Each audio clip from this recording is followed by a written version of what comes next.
I had money when I began, so I was always out of debt. And when you're always in debt, you always like are struggling, you know? I'm here today with Georgio Balarjini.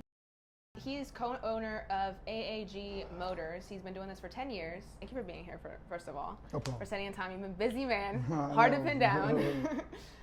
So we're going to go through the questionnaire. I have all of my guests fill out a quick questionnaire before. So your passion topic is the gym. Yeah, definitely. Is that more of like a lifestyle? Is that a hobby? It's definitely a lifestyle because since this type of industry, it's a lot of stress. It's very hectic. I use that as my own monastery in a way. Like this is where I pray and meditate. In a sense, like I need that. Like when I wake up in the morning, like I gotta hit the gym because this actually sets me set in stone. I set all my thoughts together to what I gotta do, and because the moment I step in here, it's like so much heat. Yeah. It's like 0 to 100 all at once. Mm-hmm. There's gonna be like 3 deals going south, or some dude decided to fuck up the car and like it's our fault, you know? Yeah. So it's just so much, you have to, unexpected events take place. So you gotta have a thick skin in order to operate in this business. So like I use that as as a way for me to be as a stress reliever because I've had days where I stayed out late at night. I drank and I partied and I didn't get to, because I felt like, I was like, you know, let me get like a few hours of sleep. Mm-hmm. I woke up, came straight to work, and when I like encountered so much like BS early in the morning, I was about to pull my hair. Like I'm just like, you know, so it's a necessity. Yeah. More so it's a lifestyle in order, because I don't want to smoke. I don't want to do certain things to be like, oh, I can just smoke and be like, cool it off. I don't care. Like that's just a vice. Like I don't want that, because it'll catch you in like more problems. You're avoiding your issues, and like I said, that's what I use that for me to like zen out. Exactly. Yeah. And then your current goal and project is to get multiple locations. Yeah. Is that something that you have currently, or is that in the works? It's in the works. I would just before you came, I had one of the guys that came in, and there's like few investors that would like to, because since we start operating in trucks, people like us selling strictly trucks, and it's something they're hot right now. The trucks is always going to be in demand, because if you don't really need a truck, you still want it. I mean, for you to do like home improvement, things like your house. A truck is a necessity nowadays. Even if you live in the city, it doesn't necessarily require you to live on the countryside in order for you to have it, to use it for work. It's very helpful. It's high in demand. Plus, is. They're American, so you know. American. I'm telling you, man. Old people like. They do care. They may not talk about it, but it's just how it goes. You're like, yeah. Reality check, guys. Reality check. I'm telling you. All right. So your current season of life title is boss. Yes. Tell us a little bit more about that. I was just joking around, but being a boss is not about, like, you know, people have it confused, like, oh, I'm a boss. Like, I'm a boss. Like, no, it's not. I've come to realize being a boss in the business comes at a lot of cost, you know. I'd say it's costing me my relationship with the mother of my kid. End of the day, when you're owning the business, everything falls back on you. Mm-hmm. Doesn't matter what the employee does. I had a situation where I let some employees go. They're actually stealing money from my business, and they were selling certain things that I did not know was being promised, and they were hiding the paperwork. So once we were in part of the lawsuit, right, I can be on all, be like, but it was my employee, such and such, who did all this. Right. That person doesn't work for me no more. Mm-hmm. So that person is irrelevant. It still falls back on me.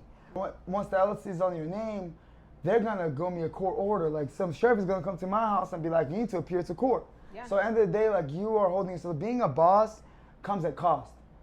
You know, and you have to let people go. You have to make certain decisions that it's really hard. So it's just, my life goal to be a boss is actually be a good leader. That's what I meant. To lead, I feel like, so a few years back, remember those COVID times, even came out a few times. Yeah. You remember when we used to go on DC? Around the time, I taught people, because I lost my dopamine of like buying cars, because I couldn't buy cars in person anymore and flying out state to state. So I was just buying by clicking of a button, and to me there was no dopamine. So I taught like my salespeople how to buy a car and things like that. And I was just like, they were buying and selling. My job was just to be like, what are you guys doing? Pretty much check up on them, you know? And I came to realize, like, end of the day, like, nobody will treat their, like, business as a business. You know, they're just out there to have an opportunity to drive around, nice cars and all that. And once I came back to the business, like when I took over and I started selling cars again all over myself, I came to realize that like I was missing out on so much money, so much, like I was missing out literally my business to grow. So being a leader and being a boss is understand that you have to dedicate 70, 80 hours a week, if not more, 100. That was the reason why when I took over, the mother of my kid was like, why aren't you home? I'm like, well, there's a deal I have to do. I still got to buy cars at nighttime because back then, when we went to auction ran from Monday through Friday, certain days of the week, certain auctions ran. And it lasted from like 9 a.m. to 12 o'clock, okay?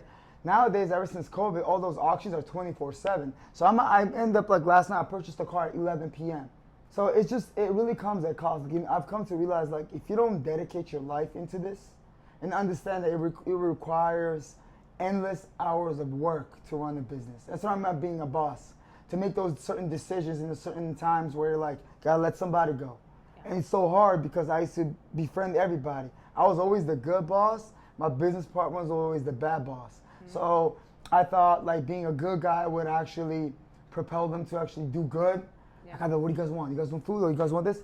I felt like I could push them, but in reality is they will literally exploit that opportunity, and they're just like, oh, he's this guy, I can step over him. Like, oh, he trusts me, I can go and steal money from him. So like, it's a balance. It really comes at cost. There's so many different factors and variables that comes into play being a boss of a business, okay? Right.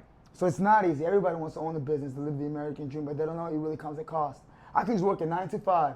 Perform and leave. People nowadays, they're working their underwear. Like I know 80% of my friends work from home. I'm like, this is easy, but it doesn't prepare you for the real world because if they were to lose their job, I know one of my friends does a great job. It took me a year and a half to find another one. They're not really cut out for this dog environment we currently live in, you know? The moment they lose their jobs, like they don't know how to survive, you know? This type being a boss is like you're able to survive at any given, like literally I almost went out of business so many times and I was in so much debt. And I was working out of debt. It gives you that like survival mentality because if you have this mentality, I don't need to operate in this business. You can put me anywhere, I'll prosper because I've done it all, I'll do it again, you know? It's definitely a personality type. It is a personality. You gotta have a strong personality, you gotta have a thick skin. That's what I'm at being a boss, it really comes at cost. So that is me like being a leader, it starts with all that, okay? 100%. So would you attribute that also, because you said you were a night owl / spontaneous. Not all a day. I used to be night owl, but now currently I've come to realize that there's a book called 5 a.m. Club. You gotta start early. There's always somebody ahead of you. Yeah.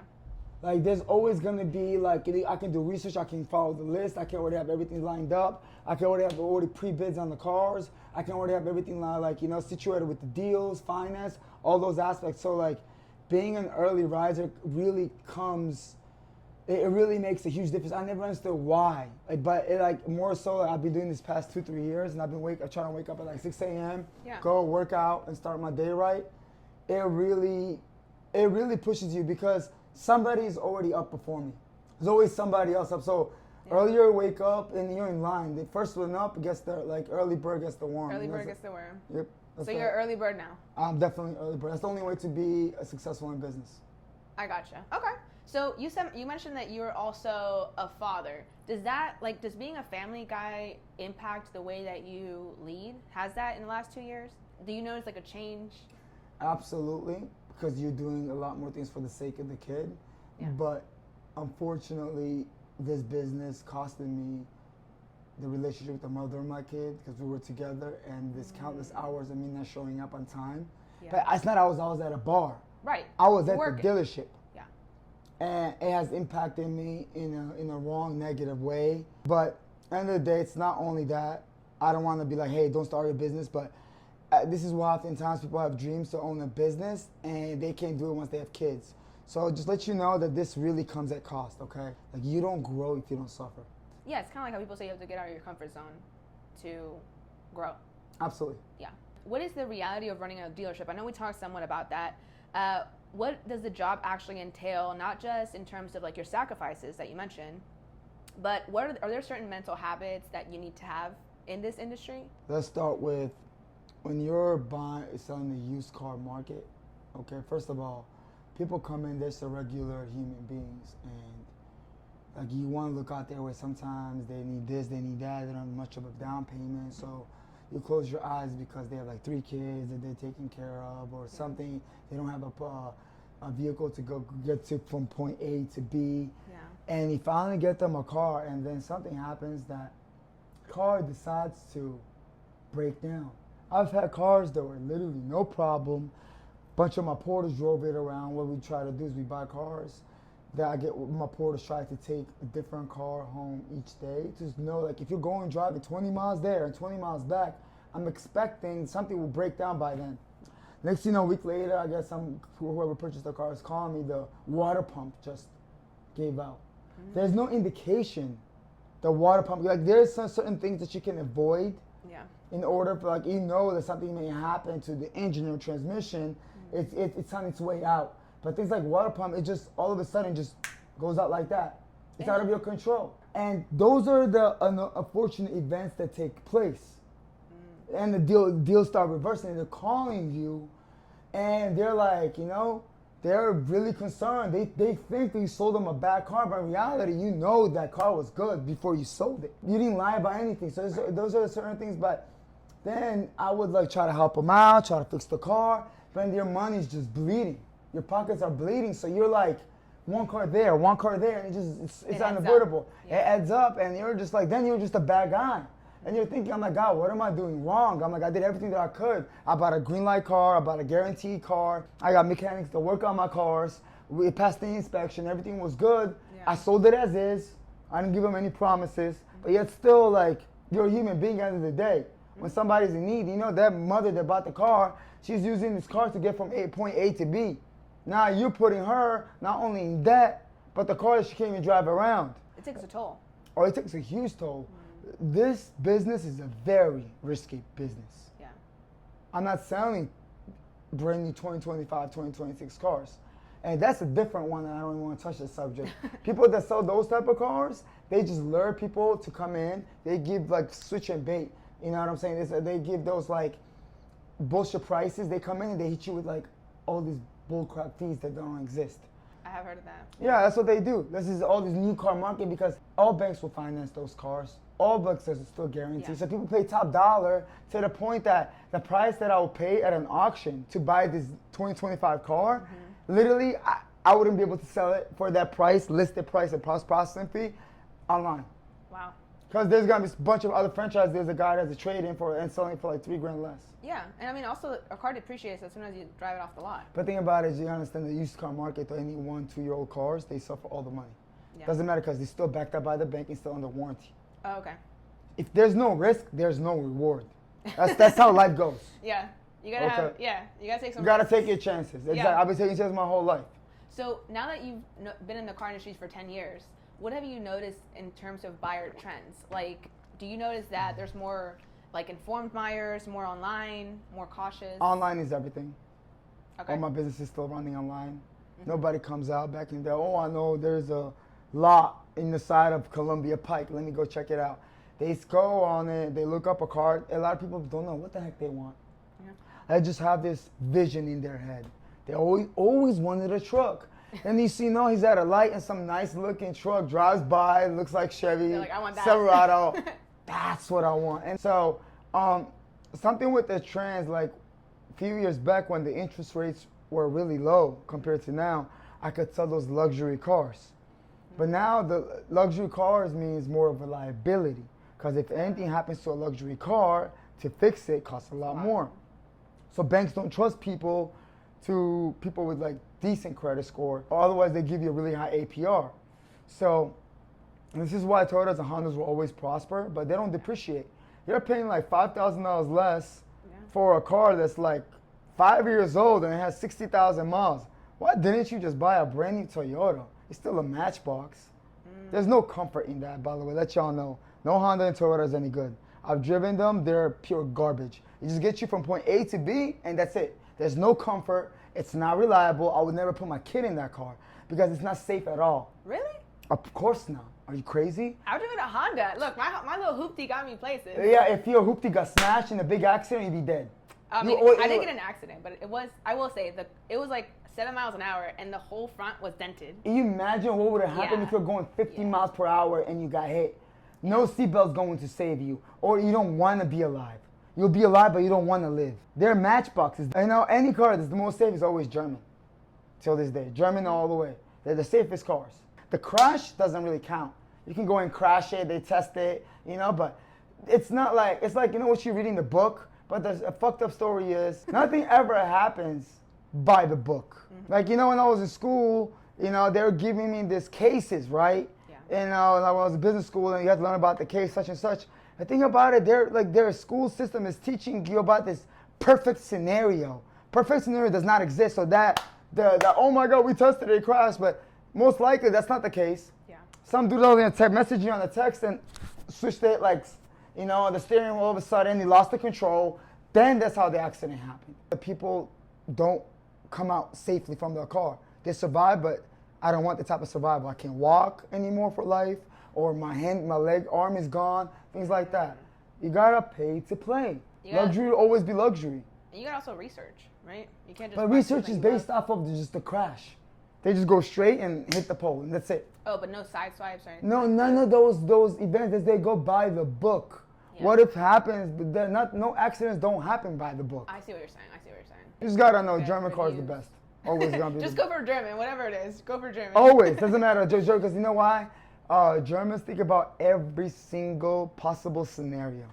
They test everything. They're like how, like the like, you know, how the airbags are installed. It's like, if you had to hit it this way, is it going to hit in here so you might lose your unconscious? Or so they pinpoint every centimeter, every millimeter of how you can hit and survive. I didn't think about that take, because like you don't really. I know, because I've been look that up. Nobody looks it up. People are like, oh, but they score really high on this. Yeah, because as a consumer, who teaches you that? You know what I'm saying? You don't learn about that. Or common decency, common sense. Common sense is not so common, George. Common sense I'm is sorry, not so people common. are illiterate. That's their fault, not mine. You're like, I run a dealership. I know my shit. All right. So breaking into the industry for a beginner, right? How would someone with zero experience get started? Don't get started. No. You don't want to. Unless you know what you're getting yourself into and have knowledge.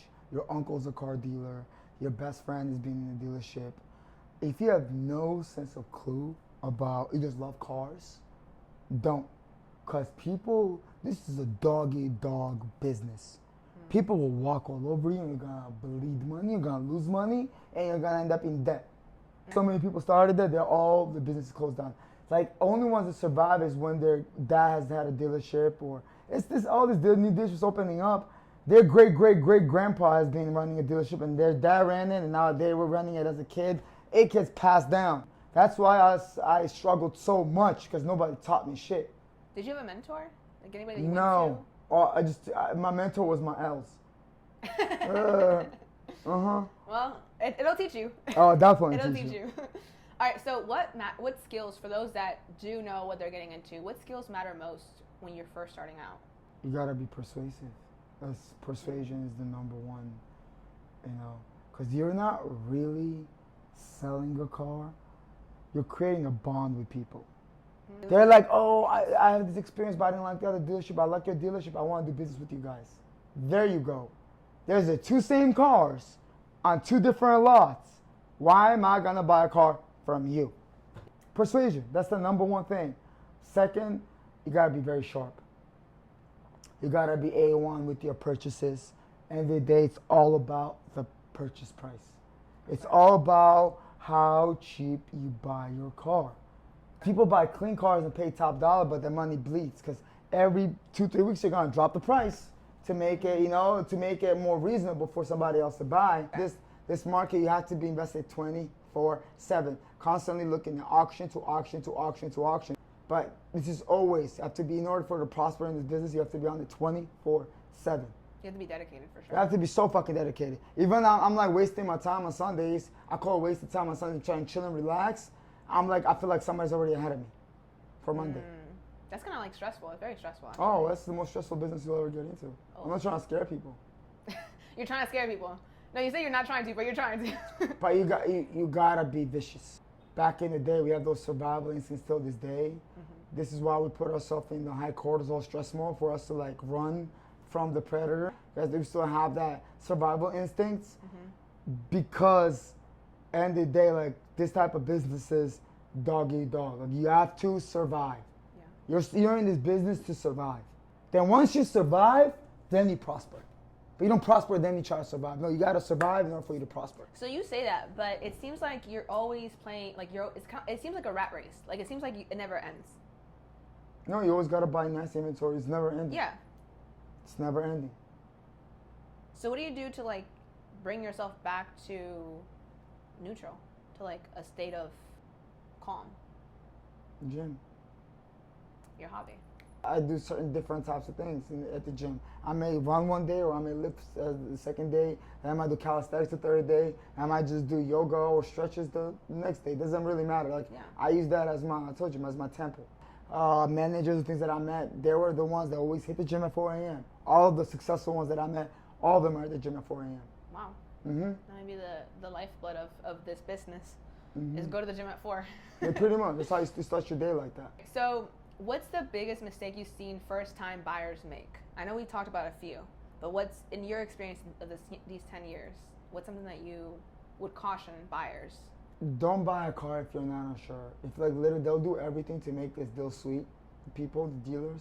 Yeah. So if you're not sure with your purchase, go home and sleep on it. 100%. 100%, because it might be worth it. Like if you're feeling in a moment, but then if it's a good deal, sweet deal, and like you want to buy, but like, you know what, I'm supposed to sleep on it, most likely the car's gonna sell the next day by the time you come back. So don't make that mistake either. But if you're unsure about the car, if you feel doubtful, you have a lot of doubts about it, please just sleep on it. See if you feel the same way when you wake up. Don't do no confirmation bias. Don't be like, tell yourself not to buy, so you look up at the things, what might be wrong with BMWs. It's called confirmation bias. Majority of times, we don't really know what we're doing because we go based off on bias. Yeah. So confirmation bias is like, you literally look up at the things, why is it wrong to buy BMW? And you see all these people on Reddit or whatever. Yeah. Where's the why? Then you wake up and like, no, I shouldn't be buying this car. It's like before you go to the doctor and you go on WebMD. Exactly. You're like, I just said I have cancer. Exactly. Look up why the reason why you may have cancer, and you think in your head you have cancer. Literally, yeah. Same thing. Okay. Well, that's a good tip. Mm-hmm. So as far as inventory strategy, what you buy versus what you avoid, what's something that you've learned? Like, how do you price in a volatile market? Screw the pricing. Buy something rare. Always rare. I see, like for trucks, right? I'll buy affordable Z71 under 20,000, 16 and up. It's so hard to come across with under 130,000 miles. It's so hard to come across a Z71 under 120,000 miles, 2016 and up. But it's because all those at the auction either they sell for arm and a leg, or they have 160, 70,000 miles, because usually people don't sell trucks. It's so hard to come across that, like there's a sweet spot for something. So the pricing, I tried to buy cars, okay, the biggest mistake I made, okay, I started buying these reasonable good cars, and I priced them really cheap. But the problem was everybody else has those basic cars. Some regular like GMC, whatever, Terrains and whatever. Everybody's mothers have that on the lot. So price really doesn't matter on those cars. You're dealing with the people with the cheap cars, you're dealing with the cheap people. And literally they're only coming in they drove 2 hours away just because your car's is cheap. Now dealing with that person is even worse. I call them tire kickers, you know? Tire kickers. Yeah, that's the term, tire kicker. You know, like they're just out there to waste your fucking time. They're just standing around not knowing what they want. Oh, but they expect a brand new car for $5,000. So if you've been in this industry for this long, what are some red flags that you've noticed in dealerships? Lying to customers, offering them dreams, just to get them out the way. Yeah. Don't lie, be honest, be upfront. Yeah. Don't promise them dreams. Stop selling dreams. Be upfront and honest with them. They like honesty more than anything. So how are you persuasive? How are you persuasive without lying? How am I persuasive? Without lying. Because I'm calm. I've been doing this. They can smell it on you. They can sense it on you. I've been doing this for so long. You can't be pretentious as if you got it. You can't pretend that you're confident or whatever. I have 10 years of dedication to this. I've been to auction all over the United States before COVID. And like, you know, fly out from state to state, buy certain cars, found the most. I've been to CarMax auctions. You couldn't buy it online. So I would literally go, for spending like a month, I would drive state to state to state to find the most rarest dimes in a dozen, you know? Yeah. And like this, and then I've sold so many cars in my lifetime. You can't take that away from me. They can feel that I've been doing this for a long time. I have so much knowledge. Yeah. Ask me about a car, I'll tell you all specs about any vehicle. Doesn't matter if it's a Honda, Toyota, or Ferrari. I can tell you about exactly what the fuel consumption is, how it lasts, what the market is looking like, what is the ABS module you got to replace at what mileage. So I look at, when they don't have knowledge, when I'm the purchaser and I did so much of initiation to what type of car I purchased, because they're purchasing my knowledge. I did my research to buy a clean car, and they're buying a car from me because they know I have knowledge to buy a clean car. You have to have a passion for it, for cars, for. At that point, I feel like I lost passion. At some point, and finally it's coming back again. But it's not about passion. It's all about. It starts with passion, but then is the consistency. You got to make it into a habit, because you know, like ambition and passion always runs out. You cannot rely on your passion, because at some point the passion is going to be gone. After a while, it's all about, it becomes that once it's a routine, you've only established a routine, like the gym, right? When I wake up, I've been working out my whole damn life to the point it doesn't matter if I party, there's times and not, and I was doing things I shouldn't have done. But I still, when I woke up, only thing I know to do is work out. At this point, my brain has developed. I've been doing this for 18 years, constantly. Even during COVID, Alan and I would go outside and go running and playing with like rocks and things like that, you know, like. At this point, my brain doesn't know anything else. So once you become into a habit, then you know what you're doing without even having passion for it. It's about developing that like consistency. Yeah, and like just you wake up and it's a muscle memory. Muscle memory at this point. Yeah. When I wake up, it's like, you know, you go straight there. Like better thing to do is stay away from your phone when you wake up, and stay from electronics and meditate and do some deep breathing exercise. Yeah. To know that, to be aware, self-aware of yourself. Yeah. But aside of that, no, straight to the money, you know, straight to the point. Straight to the good habits. All right, so now it's game time. I incorporate game in every interview. So this is called Lift It or Skip It. Quick scenarios I'm going to give you. You just choose whether you would lift or skip. What do you mean lift? So like based on the scenarios, right? So either you lift it as in you would do it, or I you got skip you. it, Okay. right? And then explain why. So a 5 a.m. workout after 4 hours of sleep. Oh, definitely lift it all the time. Yes. So how come some people say, because I actually did an interview, a strength coach. It's actually better for you. It's bad for you. It's bad for your muscle. Rest recovery is actually the best. I know, but it doesn't matter. I can go and recover in the sauna. I can go and jump in the cold water and just shock my body. You don't necessarily have to lift weights, because at that point you're losing your muscle, because you're making your body like putting some like tension on your body, and you might hurt yourself because you don't have enough recovery. But you can always go for a walk on the treadmill. You can always do a bike. You can always take a hot shower and go in the sauna or steam. Your pores open up and let that bad like poison out of your system. Yeah. So definitely lift. Okay. Heavy lift with questionable form. Oh, that's an ego problem. There's definitely some ego thing. No, definitely. Definitely so skip. You skip it, yeah. Definitely skip it. Good form is everything. Key. That is the key. That's how you define it. Your body's a clay. You have to define it. Yeah, I remember one time you did correct my form when I was like this, and I was like, I wish more people would like do that at the gym. Exactly. Oh, I know. I always do this till this day. Yeah. They'll end up like, I'm like, bro, I'm just trying to help you. Yeah, because you could really hurt yourself, really. Exactly. But you know what? Let them be. But I still do it anyway. That's good. You're a good Samaritan. Exactly. All right. Cardio at the end of a long lift session. Yeah, you're not supposed to do it before, because your body, if you do it before, your body becomes depleted, and people think you're not going to lose fat, you're going to lose muscle. So, it's good to have a blood circulation. That's what they got it mixed up with. But it's good to walk for 10 minutes on the treadmill. Yeah. As a warm up. It was a warm up to get your blood circulation, get your heart pumping, and work out. But cardio must be done at the end. Okay. And then training when you're sore from yesterday. I mean, sore because if you should be working out each body part each day. So if I'm sore on my chest, I should go ahead and do my back. Especially if I'm sore on my chest, I wouldn't do shoulders, because they're both push. Shoulders is push, chest is push. So what I would do, since I already focused on chest, I'll go ahead and do back. Because back you're pulling, you're not using the same muscles. Yeah. So then I'll do legs. Just because you're sore, it depends which is if you're a sore because you worked out every part of your body and worked out for so long, then it just sucks for you. You're just a noob, you know. It'll take time to recover. But you can still lift it. Oh yeah. All right. Strict diet during a busy work week. Fasting is a must. During a busy work week, like during the day. You don't necessarily need food for you're like, oh my God, I'm about to drop now. No, your body starts healing after the second day of fasting. The third day of fasting, just water fasting, your body heals to the fullest. I've done this so many times. I've done 5-day fasting. Your body, literally because we'll be nothing but chemicals. Nobody's like whole foods. So like if you do 5-day fast, like 3, 4, 5 times a year, literally this is how your brain cells die. Why is it that when you're sick and your body's healing, you're not hungry? Tell me. Yeah. When you're sick and your body's literally healing, you're not hungry. You don't eat anything. Yeah. You just drink water, correct? Mm-hmm.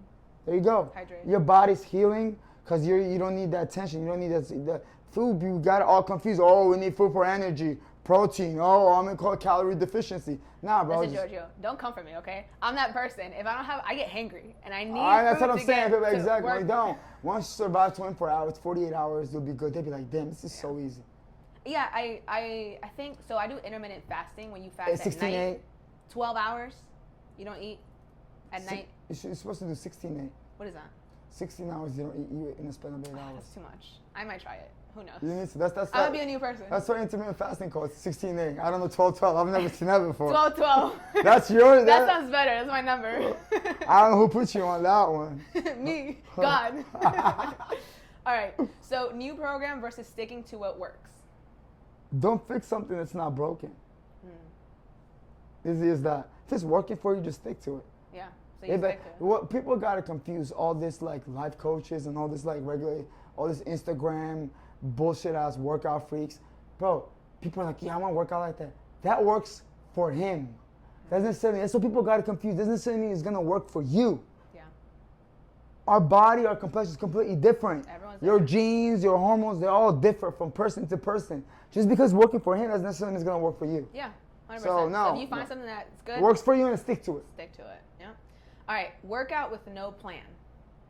I work out with no plan all the time. What do you mean? You just said you have a routine. What? You just said you have a routine. Routine, but like I said, there's days that I just don't feel like working on my chest or my legs. Because there's a day on Wednesdays I'm supposed to do legs, right? I go in there, I'm like, today is not a leg day. Fuck this. I don't feel like doing chest. What is it with men and their leg days? You can't skip leg day. I mean, I don't feel like doing chest or back. I'm like, I do a one back workout. I'm like, fuck this. Fuck life.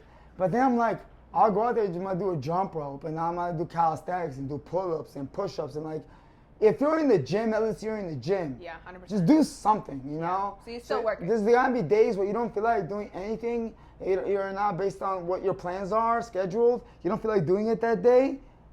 But it's so many times like I'm forcing. I'm like, the more I force myself, the more I don't want to do it. The more I hate being there. Just do something. Just move.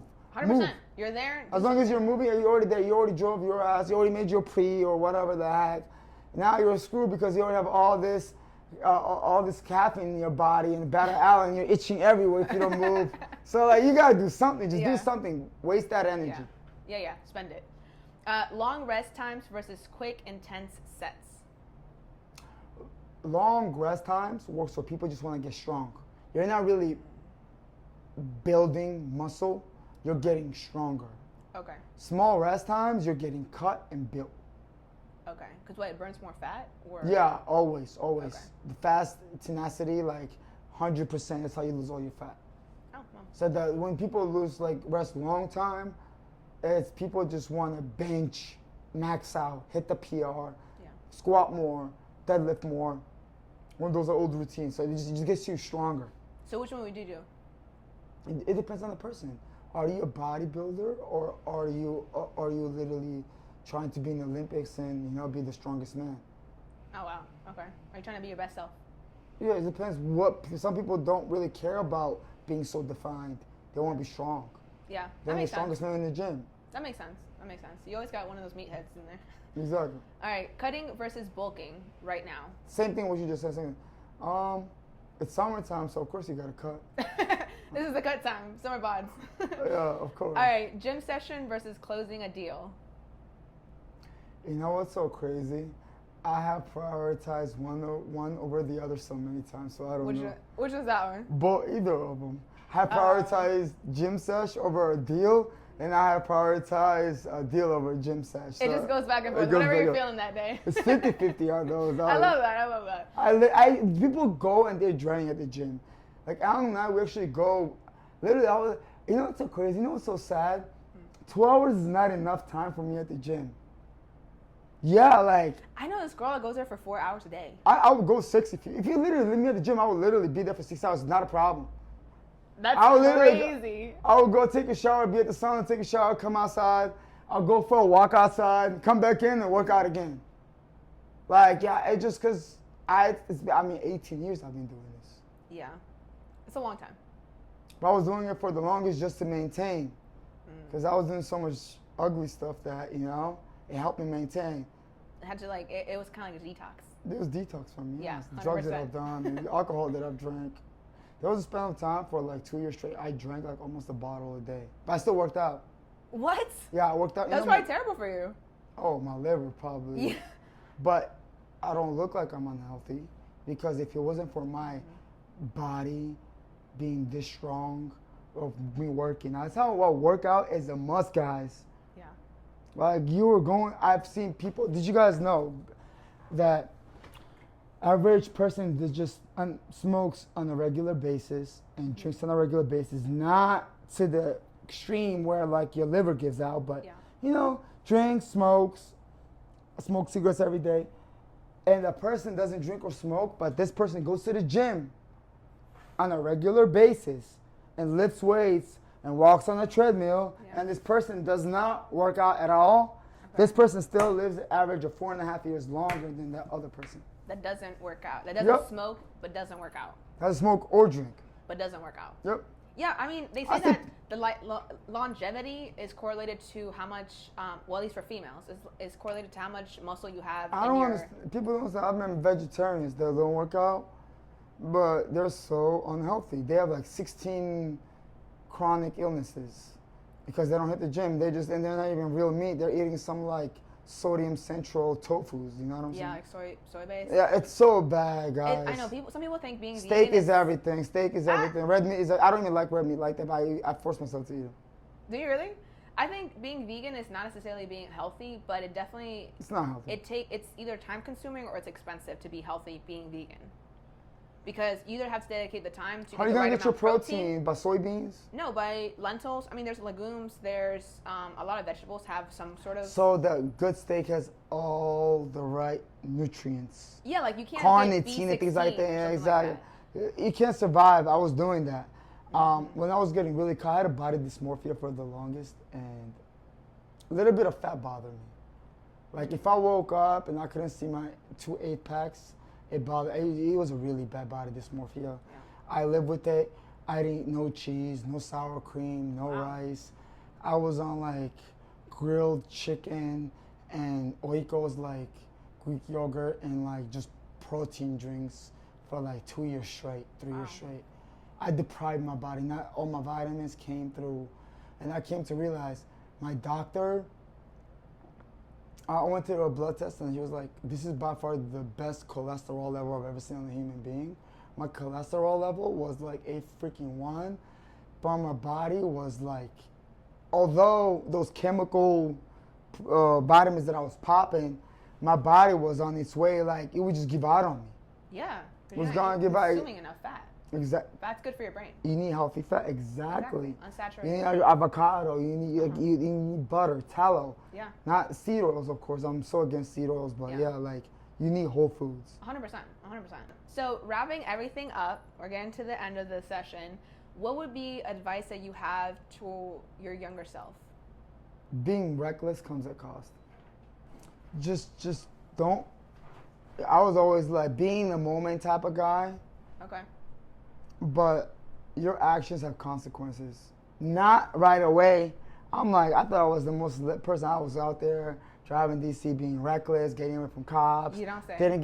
I got myself in, like literally, I was clean. I was like, at no place, nobody can catch me. I drank every day and drove. I put my seatbelt on in the back seat. Exactly. Let me just tell you something. But then we still got out there safe though, right? We didn't die. Exactly. But did I scratch my car? No.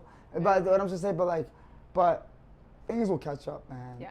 Nothing like goes missing. Things will catch up. Those small things, the wrong mistake that you make, at some point, they're gonna pop out and they'll be like, "You miss me? You forgot about me?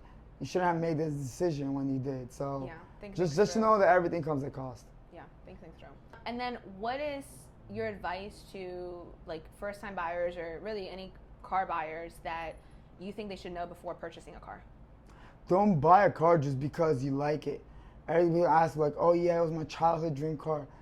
Bronco, all chicks, every single fucking damn chick. I love Broncos. You know, it's having a moment right now.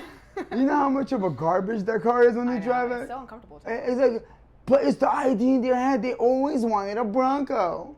Drive the damn car first. Yeah. Then test drive the other car. Then test drive the other car to have some knowledge. Yeah. You don't know what you really want to experience it, so don't just buy it just because it's cool and you've been watching it as a kid. Just know it. So do you think people should like rent cars? Like, you know how Turo gives you different options. Do you think they should like That's a test great drive? option. I would definitely advise for them to rent cars. You know, drive it for a day or two. A lot of smart people do that when they try to make a decision between like 4 or 5 cars. They rent those 4 or 5 different vehicles and they drive them all and they see which one they like the most. Absolutely.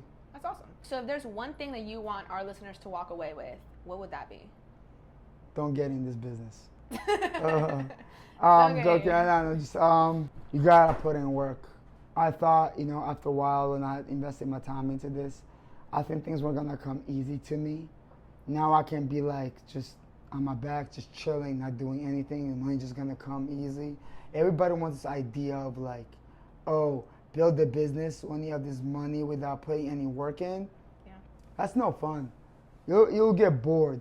Like, you gotta work hard to play hard. Yeah. Work for it. Like, don't try to get something without putting any effort in. Because like if you don't work for it, it doesn't taste good. Yeah. You don't like you have to reap what you sow.